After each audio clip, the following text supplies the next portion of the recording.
what concerns me actually is when you have a match like this, potentially being a five-setter so early on in the tournament, it might take a lot out of both of them. So whoever does end up winning it, if the other players in that side of the draw or on any side of the draw, if they don't have a hard time of it in the same way, then we're looking at that itself being the downfall of whether either of them could win it. I actually do think that is the most exciting match, him against one of Novak or Rafa. No, I agree. Because I think that will be the proxy final, effectively. Yeah, and just because of the just to see it over 5 sets, and this guy is like so electric as well around the court, and to see how his movement shapes up compared to theirs over 5 sets. It's not just how well she's moving. There's not one thing that she's doing well. It just seems like everything is on point for her at the moment.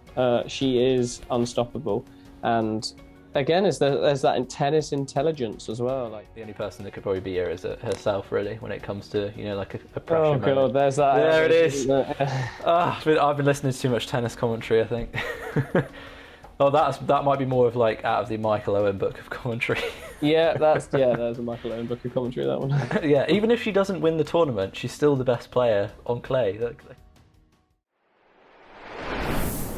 Welcome back to the Getting a Grip Tennis podcast. Merlin's fleece is back this week because for some reason it's freezing cold again in the UK. It's like winter again. Don't know what's going on. Bit of rain, that always does it. I thought climate change was supposed to make it warmer, but maybe it just doesn't apply to the UK. But yeah, of course, the main place to start this week is at the Surbiton Open with Andy Murray. He's currently up against... That's the main place, is it? He's currently up against a Russian, I think, ironically. No, of course it's not. Joe Rodionov. Or Jay Rodionov. Yeah, brilliant. I think he's won the first set. No, of course, we are going to basically just talk about the French Open. I think the main place to start is with our shoddy predictions for dark horses. So we've not done particularly well, have we? No, I mean the dark horse means it's unlikely anyway, so kind of got a free hit with that. But I'm trying to think who mine was. Oh yeah, Azarenka on the women's side. That didn't go too well. And then Tsitsipas was my dark horse on the men's side. Oh dear. Yeah. What were yours? What did I have? I think I had Hallett for the women. Yeah. And obviously that was a terrible prediction. I think I said Alcaraz would win it for the men's, and I think Norrie was my dark horse. Norrie's out. I think the fact that none of our options made it to the second week is a good indication of how poor we've been. Well, yeah, I think maybe losing to Hachinov sort of saved Norrie's blushes a little bit, because I think the way Alcaraz is playing, that might have been a bit horrible. But it's still one extra round that he could have gotten to. So yeah, true. I think actually let's talk about the most recent match, because as we're talking, this is like a Monday afternoon. So Rune has just knocked out Tsitsipas, the runner-up from last year, in I think it was 4 sets in the end. To be honest, I mean, it's easy to say now that it's not that surprising that Tsitsipas lost, because he's kind of been, he's been a bit out of sorts. But really, like, Rune has been just completely like unexpected. I know he won the Munich Open or whatever, but I mean, he had Shapovalov in the first round, so really he shouldn't have even got past the first round. But here he is in the quarterfinals of a Grand Slam, obviously for the first time. For me, in the limited amount I've seen, his backhand actually seems to be like a stronger shot for him, which is again quite unusual, especially today, like hitting it back down the line, catching Tsitsipas like off balance so often. I think that's kind of like the main shot that stands out to me. I don't know if have you seen much of him this week or last week? I've watched a little of him play. I watched him in the run-up, obviously, like with the Munich Open as well. I think he's exciting. I'm not totally sure where I stand on his sort of future and how much he might start to threaten for titles and stuff like that. But I mean, he is quite exciting. He's had previous very good success. He was number 1 ranked on the junior tour as well. So, he's not a bad player. So he's definitely one to watch. He might just be someone that we're going to have to dark horse in future tournaments. Yeah, I think he won the juniors French Open like a few years ago. They were saying when he was like 16. Obviously, he's part of this kind of this. Okay, it is next gen. This is official next gen cohort. Alcaraz. You could class like Auger-Aliassime in that as well because he's like I think 21. So these are like guys who actually look like they could make a breakthrough. Well, certainly Alcaraz, and I think also looking at Auger-Aliassime, I was incredibly impressed with how he played against Rafa. I know Rafa kind of had like a couple of offsets a little bit, but that fifth set was like both of them playing at a very high level, and he was like his serving was amazing, and his forehand power, his just technique generally was very clean. I was like, yeah, really impressed. Clearly, Tony Nadal's worked a few tricks with him. He had to actually leave in the fifth set because I don't think he could take it. Poor guy. No. I think Auger-Aliassime, he's an exciting player, and he's definitely one of these people that I'm excited to watch at the moment. He's a little bit more of a favourite Canadian at the moment because the other sort of Canadian player is not doing himself too many favours with the way things are going for him at the moment. But yeah, like I say, I think he has played very well, and I think with Nadal, it's quite hard even at your best to overcome him at the French Open. We did make predictions, and neither of us are exactly looking at Nadal as the person who is going to win the French Open this year. But you can't deny he's going to give it a good shot. And so, even at your best, you just have to bow out and go, yeah, well, fair enough. Nadal is too much. Yeah, he in that fifth set, he just went to like another level of aggression. He just always seems to find it. Yeah, standing in on the baseline on like his backhand as well, then obviously that forehand, like anytime Auger-Aliassime went there without like maximum pace, it was just like bam, straight down the line. See you later. Well, as we joked as well when it happened, maybe Rafael Nadal was just celebrating a little too hard after Real Madrid's Champions League win. We know he was there. It was one of the main things when the camera pans to the audience, and he kept going to Rafa to see his reaction to every like chance on Real Madrid's part. So I always found that quite entertaining. But he's right there, so fair play to him for going. Yeah, Alcaraz was there as well. Apparently, I didn't realise he was a Real Madrid fan. I didn't know that either. It makes sense though. That makes sense. Yeah. Another comparison with Nadal. Yeah, exactly. But yeah, okay. We may as well just continue on that road talking about Nadal. So obviously, the main match that everyone's going to be talking about is clash of the Titans, Rafa against Novak. I think it's 30-28 in head-to-heads in Novak's favour. Obviously, beat him last year at the French. Nadal seemed to have a recurrence of his foot injury back then, at least towards 30-28 in whose favour, sorry? In Djokovic's favour.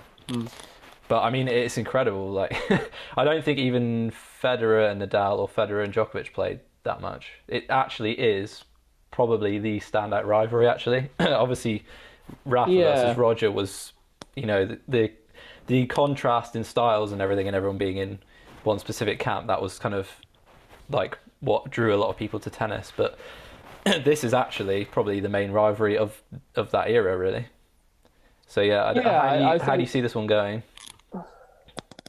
I mean, it's going to be one for the ages, I would have thought. I don't think it's going to be one of these ones where either takes it sort of 3 sets. I'm hoping it'll be a 5-set thriller.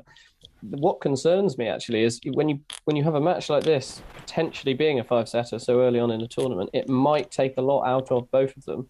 So whoever does end up winning it, if the other players in that side of the draw or on any side of the draw, if they don't have a hard time of it in the same way, then we're looking at that itself being the downfall of whether either of them could win it. The fact that they've got to face each other so early. But regardless, it's going to be an exciting match. It's one to move your schedule for, to make sure you're able to watch it. So yeah, and it might be one of the last times we see them do this. Yeah, I guess we have to kind of caveat it with that almost every time they play now, because you just don't know with injuries or whatever. As like Rafa said, I mean, it's the way he plays anyway. He plays every match like it's his last, but literally could be his last. So yeah, I think it's going to be on in the evening anyway. Like that's a smart timing to put for sure. But I think they understand global audiences and the fact that they need to make it accessible for as many people as possible post work and whatnot, which is always good. They're always good with that in Wimbledon as well. But yeah, it'll be definitely interesting. And again, like you never know when it's going to be the last time you see these players go for it. We never knew it was going to be the last time Murray and Djokovic faced off. That was a big rivalry for the Times a few years ago. We nearly got to see it again recently, but obviously Murray got food poisoning. So yeah, you never know the reasons why it won't happen as well. So yeah, we just got to enjoy it while we can, especially as tennis fans. Yes, he has brought Murray back into the conversation. Yes, that is correct. Yeah, he was going to find a way somehow. I mean, I did mention him at the start, but yes. Yes, So exactly. yeah, I'll push you for a prediction then. Give me your predicted winner and how many sets it's going to be. Nadal 4 sets. I reckon we're going to get a shock. Oh, I know I've just been saying that it's going to be a 5-set sort of match, and you'll get that sort of, that sort of that crazy long epic match that we all come to know and love. But I think that Nadal's just going to find something. It's going to go one way or the other. It's going to be Nadal finds something incredible, or Nadal gets washed away. So it's either 4 sets Nadal for me, or 3 sets Djokovic, and nowhere in between. So I've asked you for one prediction. You give me two. Nice. You're going to get 2 predictions, yeah. I'm going to have to stick, obviously, because my prediction was Novak to win the whole thing. So yeah. I'll go with Novak in 4. Again, I feel like Nadal is going to step it up a level, but I think Novak can go toe-to-toe with him, and it's just I think what he first. I think what Nadal found against Auger-Aliassime, I still think there's always more with him, especially at this tournament. And like I say, the only times he's suffered before, like what was it? I think the record is 7-2 in favour of Nadal at Roland Garros alone, with their heads-to-heads. Like that, if that doesn't say something, I don't know what does.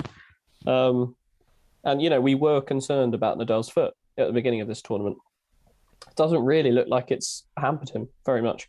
You can't always know with Nadal because he does put on a brave face, and you don't exactly know when he's in pain and all that sort of stuff. But like I say, it's going to be interesting.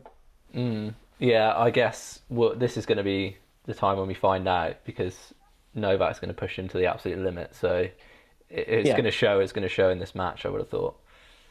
So yeah. If I were Novak's team, I'd be targeting that foot effectively. I'd be targeting movement onto that foot in that first set to basically get a feel for how he is moving in the match, and then that will probably form the basis of the tactics. But again, we just don't know. Do you know which foot it is? I'm trying to think which foot it is now. I thought it was his left foot, but okay. I could be wrong. So basically, forehand side on the run, then really. Yeah. Or I suppose, that's probably the main way you're going to target it. I would have thought. I mean, Novak goes hard into his forehand anyway. Like, if you're going to go to his forehand, you have to go in with super pace. Otherwise, you're just going to get destroyed. You have to give a lot of weight to the ball against someone who can generate. Basically against someone who can generate more weight than anyone else on the tour. Apart from Alcaraz, maybe. After the forehand I saw yesterday. Yeah, this is it. Alcaraz's spice comes from his power, Nadal's comes from his spin. So, it's always different. Like I say, I'd be more excited to see... Oh, no, that's actually a false... I was going to say I'd be more excited to see Nadal face Alcaraz later on, but at the same time, again, we've seen both of them play him recently anyway, so it's exciting regardless. No, I actually think... Well, I mean, there's no guarantees Alcaraz wins, but if he does beat Zverev, I actually do think that is the most exciting match. Him against one of Novak or Rafa. No, I agree. Because I think that will be the proxy final, effectively. Yeah, and just because of the just to see it over 5 sets, and this guy is like so electric as well around the court, and to see how his movement shapes up compared to theirs over 5 sets, and obviously the power that he's got as well. Very intriguing. He's played some ridiculous points already. Like it's scary. Yeah, there's been some insane tennis. As you were desperate to find that clip against Khachanov with the lob of Alcaraz, and then he returns it with a tweener lob over Khachanov. I mean, it's against one of the tallest players on the tour. Like, it's ridiculous. Yeah, he's just playing tennis for fun. Yeah, even on the run, like, so he can hit like the backhand over the high part of the net on the run, and like it's crazy. He's basically he's a genetic freak, like you said. He's pretty much just an alien at this point, I think. Oh well, let's not go that far. Well, okay. So No, I think we're predicting for the other quarterfinal that we know. Oh no, we know another one actually. That Alcaraz is probably going to beat Zverev. In the other quarterfinal that we know, Rude and Rune. I really enjoyed seeing that on the lineup sheet. But apparently, it's actually the first time that a Danish player's got to the quarterfinal of a Slam, and it's also the first time a Norwegian player's got to the quarterfinal. Oh, really? Of a Slam. I would not have thought that was a start. It's been Swedish players mainly before, I guess, with like Borg, etc., Edberg. So I didn't know that. Do you? Yeah, if we preview that one as well, how do you see that one going? Because Rude's got a 3-0 head-to-head, but obviously Rune is just they're both on good form at the moment. This is it.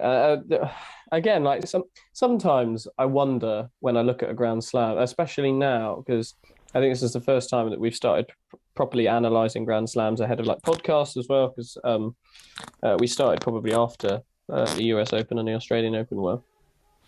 But like when I look at it, it feels like there are a lot more matches with players on hot streaks coming up against each other. Whereas some Grand Slams, like, again, I'm not saying that these players not always playing their best, but it does feel like there are a lot of people who could be a shoe-in to take the tournament.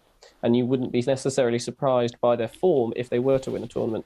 A nice thing about it as well, especially from a coaching perspective, is all of these players that are on hot streaks, they're all fairly well-rounded players. They're not, specifically on one tactic. They've not got one specific amazing shot and then weaker on any other side. Like, I think the reason these players are on hot streaks is because they have been taught to and they have learned to be well-rounded, strong players who've got everything. They've got a little bit of everything. And that's exactly where tennis needs to go. So, yeah, like I say, I don't feel like... I feel like this is slightly unprecedented, the way we're talking about these quarterfinals. Yeah, I think it's especially true on clay as well, because obviously it's slower than all the other surfaces, so you're not going to get as many free points on the serve, and then your overall game is going to come to the fore more often with like longer rallies, etc. So I think it's particularly highlighted at like the French Open. So Swiatek's still on track for that record, or equaling that record of Venus with 35 wins in a row. She's on 31 at the moment, and currently, as we speak, she is playing Zheng, and she's 5-3 up. She's about to probably win the first set, so it's probably going to continue to number 32. I think this was the one prediction that we made where we were like actually pretty confident in. The rest of them, not a clue. But gosh, it's amazing. Yeah, have you seen much of her matches so far? Yeah, I've watched a little bit of highlights. Like I say, I do find it with work in a day and whatnot to be able to actually end up watching the matches as much as I please. But like it's not just how well she's moving. There's not one thing that she's doing well. It just seems like everything is on point for her at the moment. She is unstoppable, and again, there's that tennis intelligence as well. Like when we watch some players play, and you think, oh, maybe someone will go for a drop shot a little too often, and they'll lose a streak of points, maybe 3 or 4. They might come back to win a game, regardless of that anyway. But she's just winning everything positively with that electric attitude. So, yeah, it's just exciting to watch that.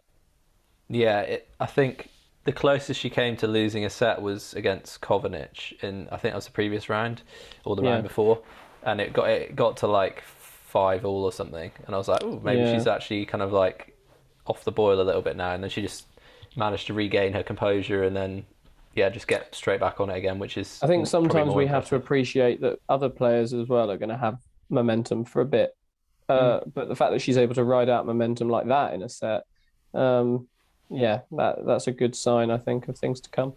She hasn't lost a set in like 5 weeks or something, apparently, since Stuttgart or something. That's crazy. Silly. That's so silly. Yeah, I mean, if she keeps this up, I mean, it's hard to see if anyone else in the draw can give her a difficult game. Like, our dark horses are out, obviously.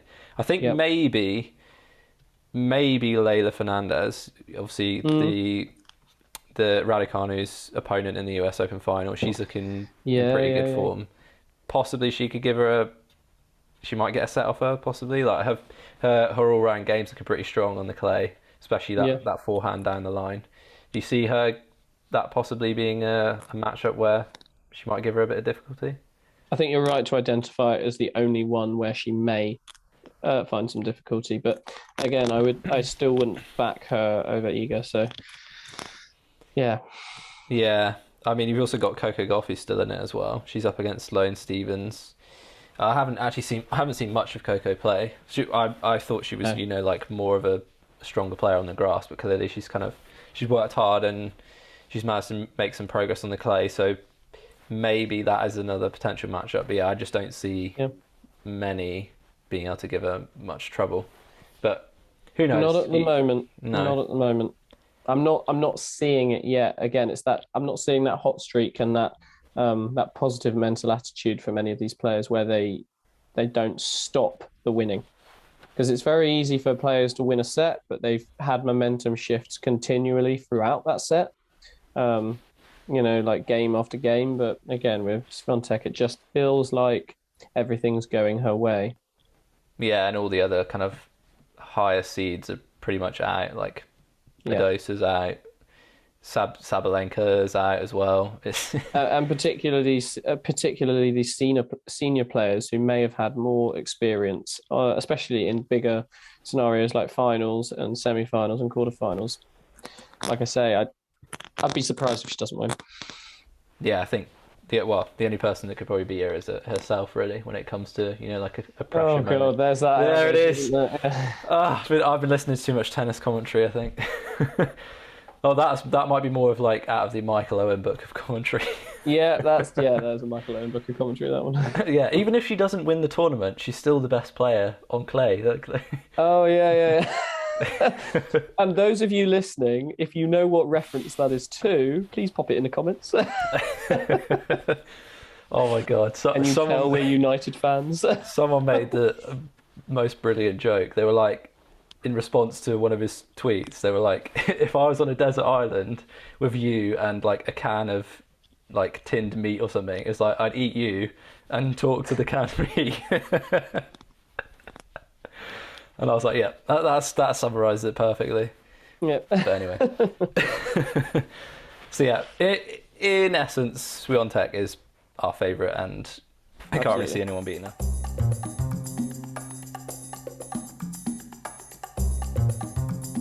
All right, tennis trivia is back. Are we going for a specific theme? Is it French Open again, or is it something different?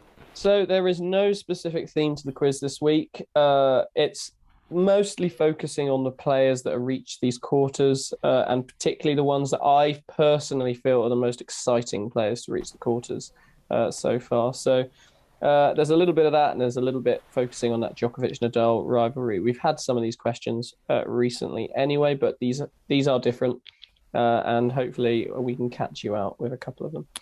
But anyway.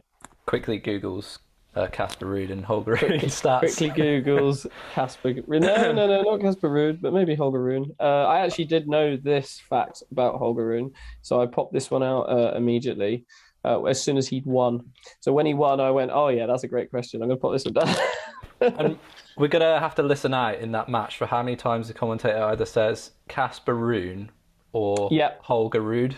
It's going to happen. It's going to happen. It's like listening out, and I'm bringing him up again, yes.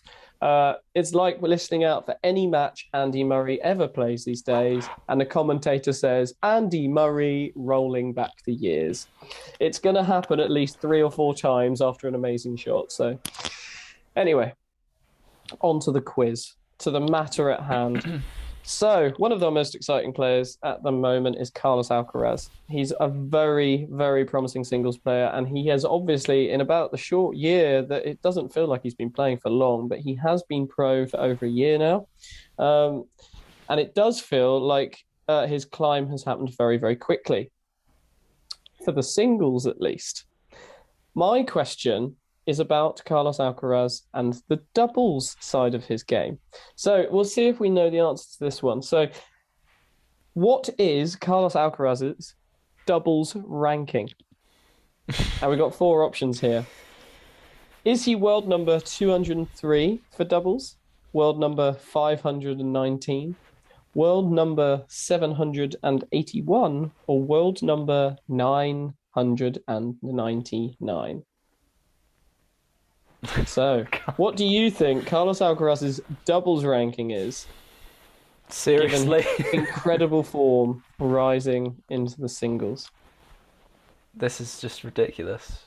Does he even play doubles? Like, does he have a doubles partner? He has. He actually has a 50% win record on the tour and in Davis Cup matches for his doubles matches. He has played 6 professional doubles matches, won 3, lost 3.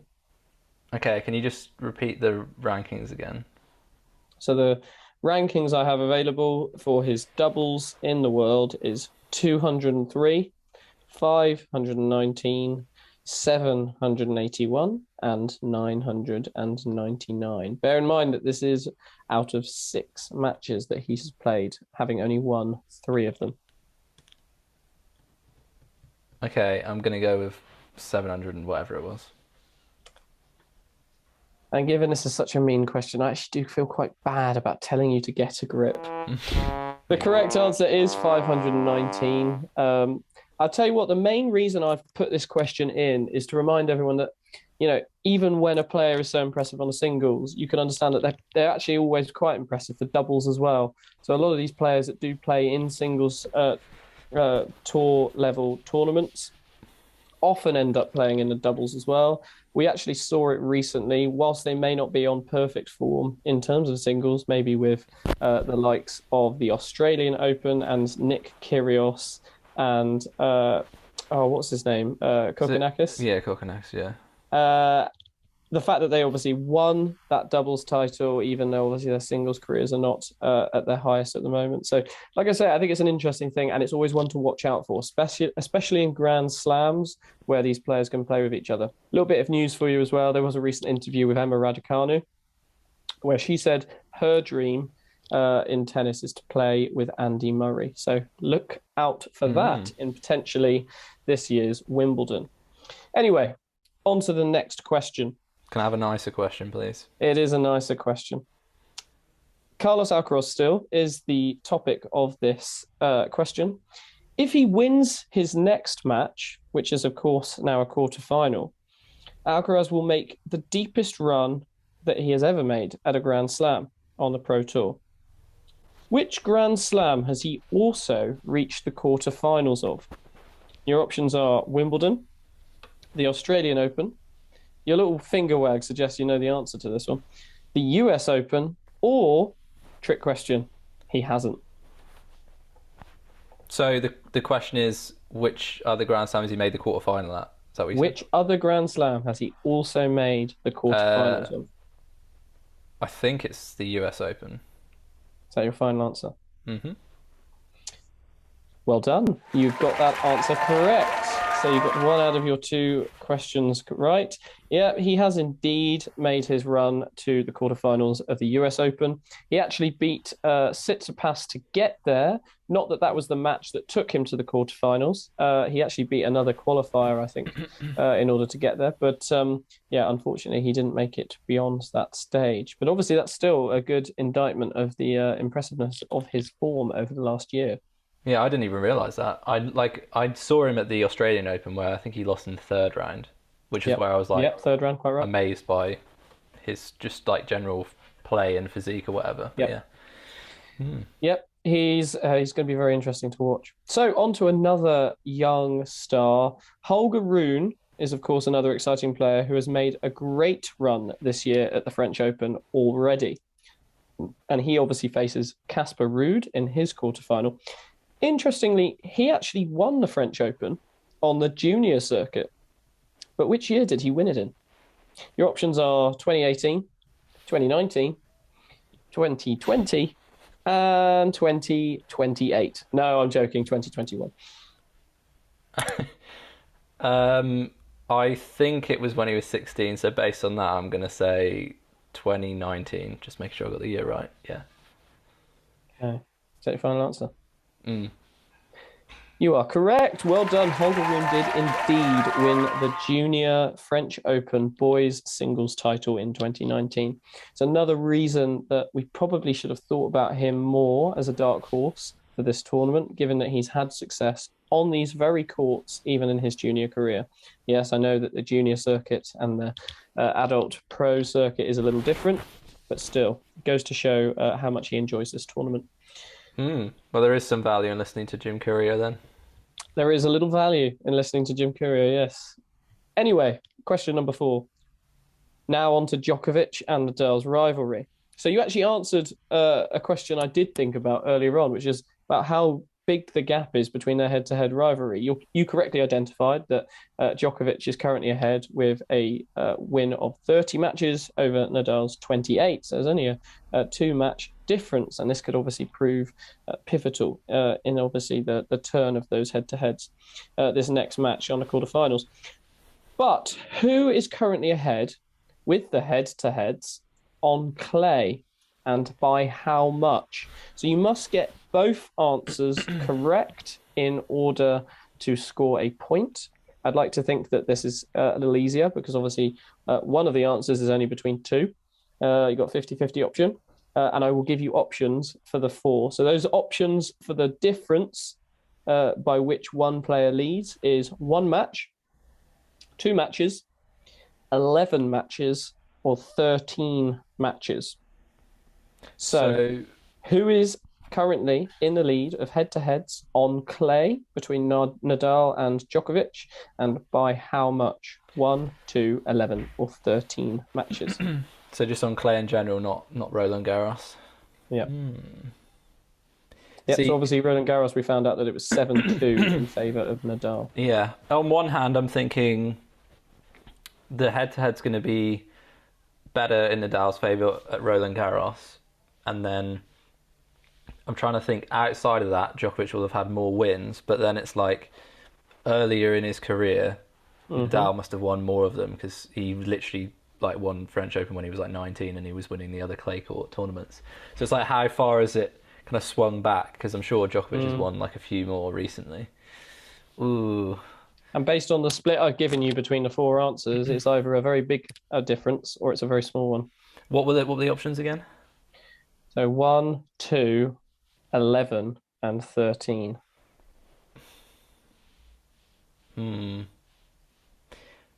I'll go in favour of a bigger difference based on like earlier matchups. So I'll go with Nadal and I'll go 11. So you're saying that Nadal is currently in the lead by 11 matches for clay head-to-head.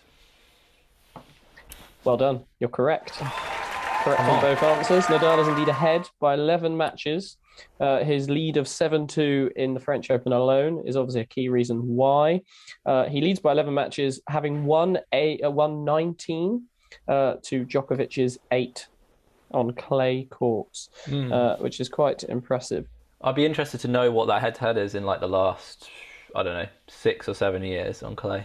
It will naturally be different, yes. A lot of these wins were in Nadal's favour in the earlier days, especially when Djokovic was climbing up and Nadal was already well established, especially on the clay court scene.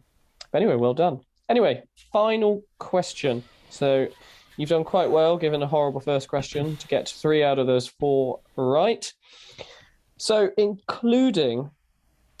on Nadal and Djokovic, including this French Open quarter, how many times have Nadal and Djokovic faced each other on all courts on the pro circuit?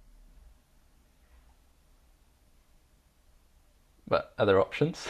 There are indeed options. I thought you were going to say something. You looked like you wanted to say something. Oh, anyway. I was thinking about it. Yeah, the options are 41, 50, 59, or 62 matches. Well, if the head-to-head's 30-28, am I missing some other matches then? So I will repeat the question. Including this French Open quarter-final. Oh, okay, right. How many times have they faced each other? I mean, as a teacher, I probably should have better exam technique than that. I should know to read the question. I was going to say, you didn't really read the question there. Yeah, we'll listen to the question, yeah. So, was 59 an option? It was 41, 50, 59, or 62. 59. You are correct. Well done. Hey. For a maths teacher, it certainly took you a little while to get there, but you did your workings and you did show us all the correct answer and the correct method of getting there. Yes, it is indeed the fact that Djokovic leads by 30-28, despite Nadal leading 19-8 on clay courts alone, which goes to show how much Djokovic has dominated on other surfaces. But yes, well done. 4 out of 5, a very respectable score, yeah, very interesting. I'm happy with 4, but I feel like, am I ever going to get 5? Am I going to be the nearly man of quizzes? The nearly man of quizzes. Joe Wilfred Songa of quizzes. Oh, God. That's so mean. Not when he's just retired. Come on. Of quizzes. I mean, the surname, yeah, it does match up. So, oh God, yeah, we haven't done a nearly man of the week actually. Probably should have done nearly that. Man of the week. That's going to be a future thing, I think. Okay, maybe future tournaments will have nearly man of the week on our roundups. Let's do it.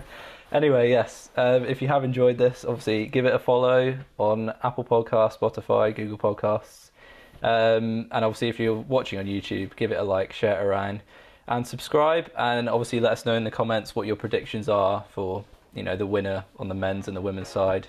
Any dark horses that might still be lurking around that you might think will do well, just let us know in the comments, and we'll see you in the next one.